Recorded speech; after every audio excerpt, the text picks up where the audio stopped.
అణిమ అన్నాను అనుకోండి, అంటే అణువు ఎంత ఉంటుందో అంత సూక్ష్మ రూపాన్ని పొందగలగడం. ఇదిగో సుందరకాండలో స్వామి హనుమ ససింక్షప్తాత్మనక్కాయం బభూవ అంగుష్ఠమాత్రక అంటే, అరే సూర్యే చాస్తం గతే రాత్రౌ దేహం సంక్షిప్య మారుతి వృషదం శకమాత్ర సన్ బభూవ అద్భుత దర్శన అంటారు మహర్షి. పిల్లంత వారైపోయారు, బొటనవేలంత అయిపోయారంటారు. అలా చిన్న రూపాన్ని పొందగలగడం అణిమ. మహిమ అణోరణీయాన్ మహతో మహీయాన్, చాలా పెద్ద రూపాన్ని పొందడం. అదే హనుమ సీతమ్మ దగ్గర మేరుమందర సంకాశో భవౌ దీప్తానల ప్రభ అగ్రతవ్యవతస్తే చ సీతాయా వనరోత్తమ.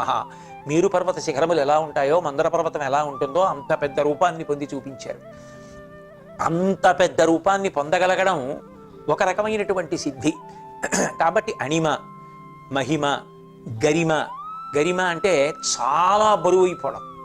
లఘిమ చాలా తేలికైపోయి ఎగిరిపోగలిగినంత తేలికైపోవడం లఘిమ. అలాగే ప్రాప్తి. ప్రాప్తి అంటే ఏది తాను కోరుకున్నాడో ఇష్టమైన వస్తువుని పొందగలిగినటువంటి సమర్థత, శక్తి, దానికి ప్రాప్తి. ప్రాకామ్య స్వేచ్ఛగా కోరుకున్న చోటికి వెళ్ళిపోగలిగినటువంటి లక్షణం. అలాగే ఈశిత్వం. ఈశిత్వం అంటే సర్వాతిశయత్వం, అన్నిటి యందు అతిశయాన్ని పొందగలిగినటువంటి, అన్నిటిని మించి అతిశయాన్ని పొందగలిగినటువంటి లక్షణం.